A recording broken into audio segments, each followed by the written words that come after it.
Olá pessoal, graça e paz, sejam todos bem-vindos à leitura de mais um capítulo do livro de 1 Reis.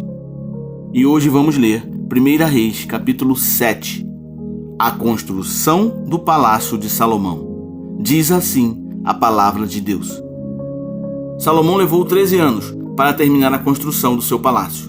Ele construiu o palácio da floresta do Líbano com 45 metros de comprimento, 22 metros e meio de largura e 13 metros e meio de altura, sustentado por 4 fileiras de colunas de cedro sobre as quais apoiavam-se vigas de cedro aparelhadas.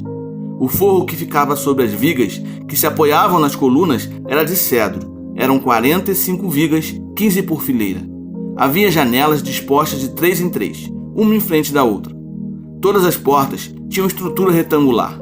Ficavam na parte da frente, dispostas de 3 em 3, uma em frente da outra. Fez um pórtico de colunas de 22 metros e meio de comprimento e 13 metros e meio de largura. Em frente, havia outro pórtico com colunas e uma cobertura que se estendia além das colunas.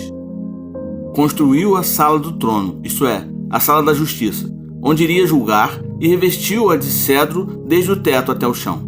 E o palácio para sua moradia, no outro pátio, tinha um formato semelhante. Salomão fez também um palácio, como esse para a filha do faraó, com quem tinha se casado.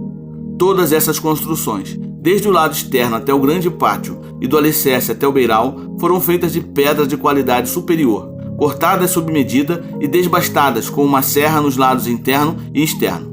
Os alicerces foram lançados com pedras grandes de qualidade superior, algumas medindo 4 metros e meio e outras 3 metros e 60 centímetros. Na parte de cima havia pedras de qualidade superior, cortadas sob medida e vigas de cedro.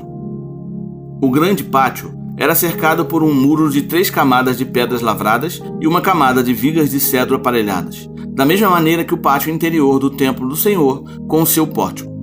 O rei Salomão enviara mensageiros a Tiro e trouxera Hurão, filho de uma viúva da tribo de Naftali e de um cidadão de Tiro, um artífice em bronze. Hurão era extremamente hábil, experiente e sabia fazer todo tipo de trabalho em bronze.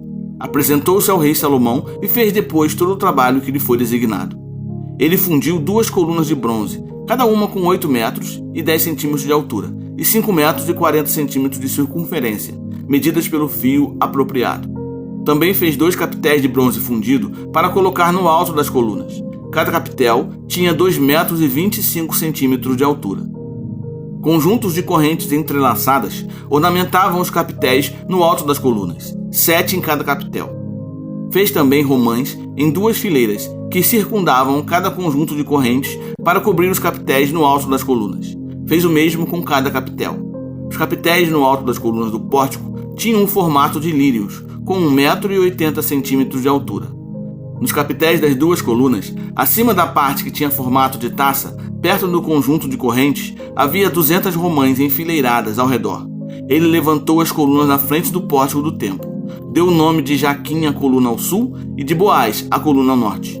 Os capitéis no alto tinham a forma de lírios e assim completou-se o trabalho das colunas. Fez o tanque de metal fundido, redondo, medindo 4 metros e meio de diâmetro e 2 metros e 25 centímetros de altura. Era preciso um fio de 13 metros e meio para medir a sua circunferência. Abaixo da borda e ao seu redor havia 2 fileiras de frutos de 5 em 5 centímetros, fundidas numa só peça com o tanque. O tanque ficava sobre 12 touros, 3 voltados para o norte, 3 para o oeste, 3 para o sul e 3 para o leste. Ficava em cima deles e as pernas traseiras dos touros eram voltadas para o centro. A espessura do tanque era de 4 dedos e sua borda era como a borda de um cálice, como uma flor de lírio. Tinha capacidade de 40 mil litros. Também fez 10 carrinhos de bronze. Cada um tinha 1,80 m de comprimento e de largura e 1,35 m de altura. Os carrinhos eram feitos assim. Tinham placas laterais presas a armações. Nas placas, entre as armações, havia figuras de leões, bois e querubins. Sobre as armações, acima e abaixo dos leões e bois, havia grinaldas de metal batido. Em cada carrinho havia 4 rodas de bronze com eixos de bronze, cada um com uma bacia apoiada em 4 pés e fundida ao lado de cada grinalda. Do lado de dentro do carrinho havia uma abertura circular com 45 centímetros de profundidade. Essa abertura era redonda e e com sua base media 70 centímetros. Havia esculturas em torno da abertura. As placas dos carrinhos eram quadradas e não redondas. As 4 rodas ficavam sob as placas e os eixos das rodas ficavam presos ao estrado. O diâmetro de cada roda era de 70 centímetros. As rodas eram feitas como rodas de carros. Os eixos, os aros, os raios e os cubos eram todos de metal fundido. Havia 4 cabos que se projetavam do carrinho, um em cada canto. No alto do carrinho havia uma lâmina circular de 22 centímetros de comprimento. Os apoios e as placas estavam fixados no alto do carrinho. Ele esculpiu figuras de querubins, leões e tamareiras na superfície dos apoios e nas placas, em cada espaço disponível, com grinaldas ao redor. Foi assim que fez os 10 carrinhos. Foram todos fundidos nos mesmos moldes e eram idênticos no tamanho e na forma. Depois ele fez 10 pias de bronze, cada uma com capacidade de 800 litros, medindo 1,80 m de diâmetro, uma pia para cada um dos 10 carrinhos. Ele pôs 5 carrinhos no lado sul do templo e 5 no lado norte. Pôs o tanque no lado sul, no canto sudeste do templo. Também fez os jarros, as pás e as bacias para a aspersão. Assim, Hurão completou todo o trabalho de que fora encarregado pelo rei Salomão no templo do Senhor. As 2 colunas, os 2 capitéis em forma de taça no alto das colunas, os 2 conjuntos de correntes que decoravam os 2 capitéis, as 400 romãs para os 2 conjuntos de correntes, sendo 2 fileiras de romãs para cada conjunto, os 10 carrinhos com as suas 10 pias, o tanque e os 12 touros debaixo dele, e os jarros, as pás e as bacias de aspersão. Todos esses utensílios que Hurão fez a pedido do rei Salomão para o templo do Senhor eram de bronze polido. Foi na planície do Jordão, entre Sucote e Zaretã, que o rei os mandou fundir, em moldes de barro. Salomão não mandou pesar esses utensílios. Tão grande era o seu número, que o peso do bronze não foi determinado. Além desses, Salomão mandou fazer também todos estes outros utensílios para o templo do Senhor: o altar de ouro, a mesa de ouro sobre a qual ficavam os pães da presença, os candelabros de ouro puro, 5 à direita e 5 à esquerda, em frente do santuário interno, as flores, as lâmpadas e as tenazes de ouro, as bacias, os cortadores de pavio, as bacias para a aspersão, as tigelas e os incensários, e as dobradiças de ouro para as portas da sala interna, o lugar santíssimo e também para as portas do átrio principal. Terminada toda a obra que Salomão realizou para o templo do Senhor, ele trouxe tudo o que seu pai havia consagrado e colocou junto com os tesouros do templo do Senhor: a prata, o ouro e os utensílios. É isso aí, pessoal. 1 Reis, capítulo 7, fala sobre a construção do Palácio de Salomão, além de outros locais importantes. Este capítulo destaca a grandeza e a riqueza do reino de Salomão, mas também aponta para algumas preocupações com relação ao uso excessivo de recursos e ao afastamento dos princípios de Deus.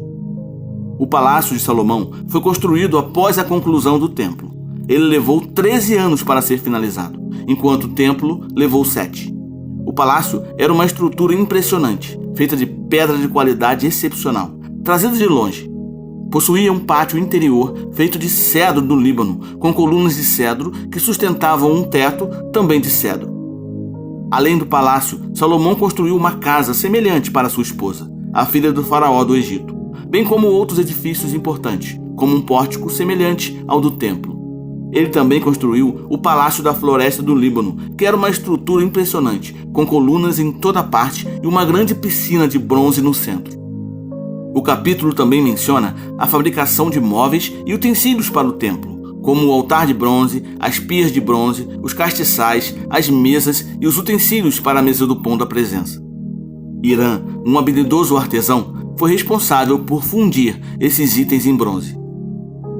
Embora este capítulo destaque a habilidade e a criatividade dos construtores e artesãos envolvidos na obra, também serve como um alerta a respeito dos cuidados que precisamos ter com relação às tentações da riqueza e da ostentação. A construção de um palácio tão magnífico e a quantidade de recursos investidos podem ter gerado preocupações sobre as prioridades espirituais e a justiça social dentro do reino.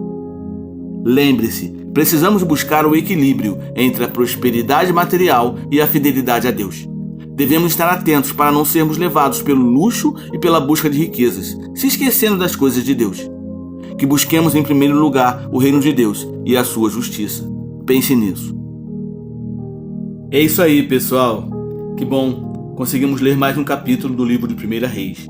Isso me deixa muito feliz. Espero que você também esteja animado, né, com a leitura deste livro, que é muito importante para a nossa caminhada cristã, ok? Então eu te espero amanhã para junto lermos mais um capítulo deste livro. Então fique na paz e que Deus te abençoe.